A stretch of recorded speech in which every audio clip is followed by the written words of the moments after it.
Galera, agora é oficial. Não existem dúvidas que Shingeki no Kyojin é um dos melhores animes de todos os tempos. Personagens cheios de carisma, história recheada de detalhes, de informações. Mas agora tudo isso multiplicou por 1000. Foi revelada a origem oficial de todos os titãs do universo de Attack on Titans. E eu posso garantir que você não esperava por essa. Chega mais que eu vou contar tudo que rolou pra vocês agora.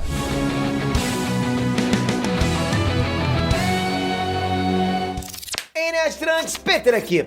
Não é brincadeira dizer a proporção que Shingeki no Kyojin tomou com os anos, né? No ano que o anime saiu, ele tomou a dianteira como o maior anime da temporada, com certeza. Levou muito tempo, mas a segunda temporada saiu e não recebeu assim tanto impacto quanto a primeira, mas dessa vez o anime tá sendo desenvolvido com mais rapidez, ou seja, não vai levar tantos anos pra alcançar o mangá. Só que o papo aqui é justamente sobre o mangá e sobre como essa informação muda tudo que a gente acreditava sobre Attack on Titans. Claro que vão ter uma chuva de spoilers nesse vídeo sobre o mangá, então você vai assistir por sua conta e risco caso você não goste de spoilers, já tá avisado, mas sinceramente eu ia gostar de assistir esse vídeo. Não falo nada, hein? E pra você que não está inscrito nesse canal, galera, na boa, assuntos nerdistas todos os dias, animes diretos, tá chegando uma temporada gigantesca de anime, então se inscreve no canal, ativa o sininho, porque eu tenho certeza que você vai curtir. Aqui você fica por dentro de tudo que é conteúdo nerdístico, super-heróis, quadrinhos, animes, é tudo, tá no sangue! Vamos junto nessa, hein?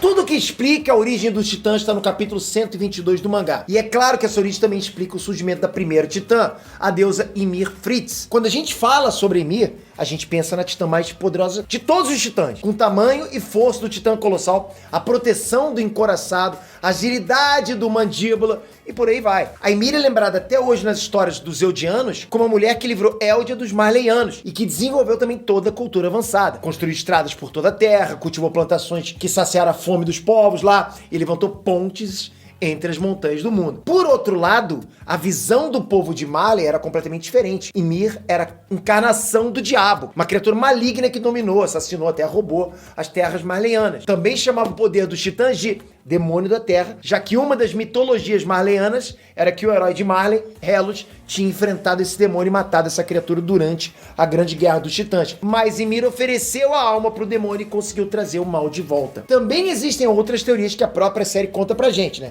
Que Ymir foi uma estudiosa que descobriu a origem de toda a matéria e com esse poder ela se tornou a titã fundadora. Só que é aí onde o mangá dá um tapa na nossa cara com o capítulo 122. Se preparem. Está sentado? Está, né? Não, você tá deitado. Eu falei com outra galera. Ymir não é nada além de uma escrava na tribo Eldiana, governada por um rei cruel até os ossos. A garota que é chamada de Ymir era, na verdade, de uma aldeia que foi atacada pelos Eldianos e foi escravizada. Possivelmente teve a língua cortada que só servia como mão de obra. Ela sofreu com fome, com torturas e tudo que você pode imaginar de ruim. E pode acreditar que vai ficar pior. Aconteceu um acidente onde alguns porcos acabaram escapando e o rei de Eldia reuniu os escravos e ameaçou arrancar o olho de cada escravo como punição, caso ninguém apontasse, né, para um culpado. Os escravos, eles queriam se poupar. Então todos eles simplesmente escolheram apontar para alguém receber a culpa.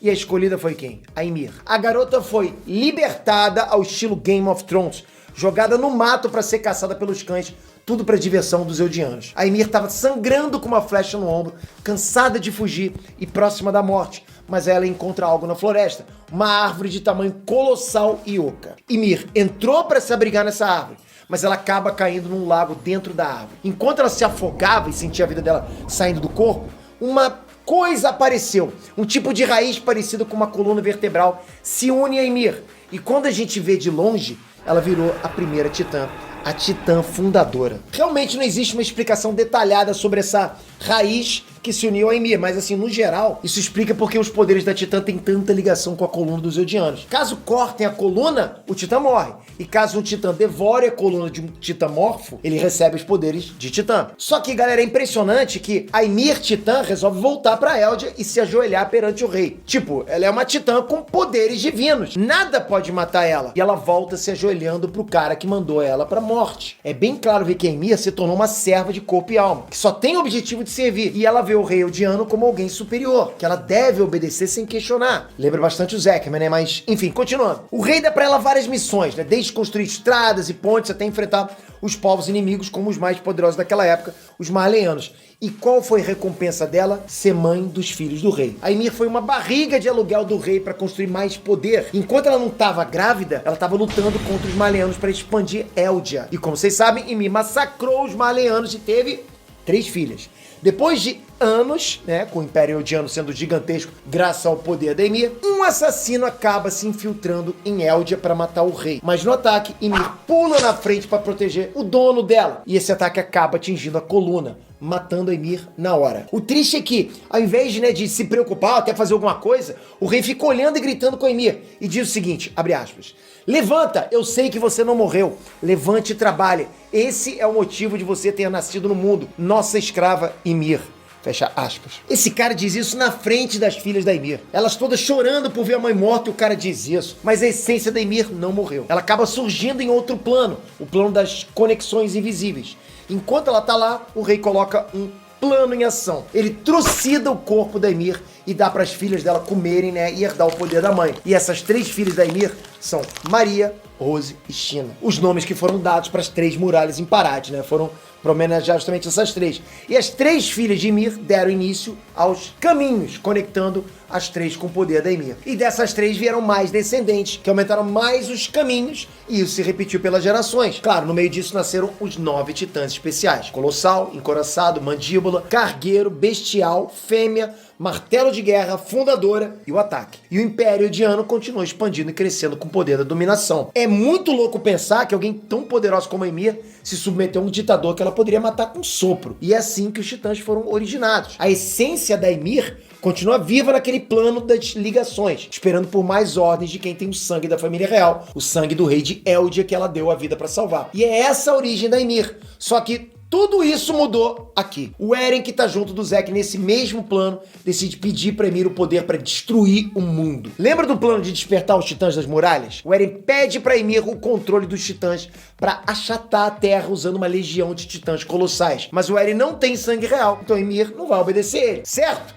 É aí onde o Eren diz o seguinte, abre aspas, você não é uma escrava e nem uma deusa, você é um ser humano que não precisa servir a ninguém, você tem uma escolha e você é quem decide, fecha aspas. O Zack tinha pedido pra Ymir eutanasiar todos os Eldianos, e a Ymir tava pra fazer isso, já que o Zack tem o sangue da família real. Só que o Eren consegue atingir Ymir no lugar mais frágil, e é aqui onde acontece. Aconteceu, galera! Os titãs das muralhas despertam, começaram a destruir as 3 muralhas de Parad. O Eren vai simplesmente acabar com todos os titãs que existem e não existe mais como impedir isso. Ou seja, galera, o mangá levou a gente pra um plot twist gigantesco. Você consegue imaginar isso no anime? Isso vai ser incrível de se ver. A galera não perde por esperar. Esse mangá tá sensacional. Quando a gente acha que vai ser uma coisa, vai ser outra.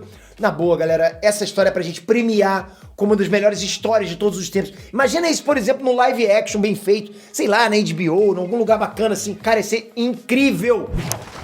Eu vou continuar acompanhando, vou continuar trazendo teorias, projeções, vou continuar fazendo isso tudo, então vocês têm que continuar com a gente. Lembrando, galera, o nosso curso de desenho Desenhando Animes tá bombando. Você quer aprender a desenhar qualquer personagem de anime, Shingeki no Kyojin, por exemplo, fazer o seu desenho da sua cabeça, clica no link que tá na descrição que eu tenho certeza que você vai aprender a desenhar de verdade. É o curso do Ei Nerd, dessa vez ensinando a você. Obrigado de coração, galera. Se inscreve aqui pra você não perder mais os vídeos que a gente vai trazer. Shingeki no Kyojin com sininho, hein? Sininho é importante, porque senão, pô, como é que você vai fazer, né? Você não tem bola de cristal pra saber quando tá chegando o vídeo da gente. Shingeki, então, ativa o sininho. Tamo junto sempre. Até a próxima, galera. Uhul!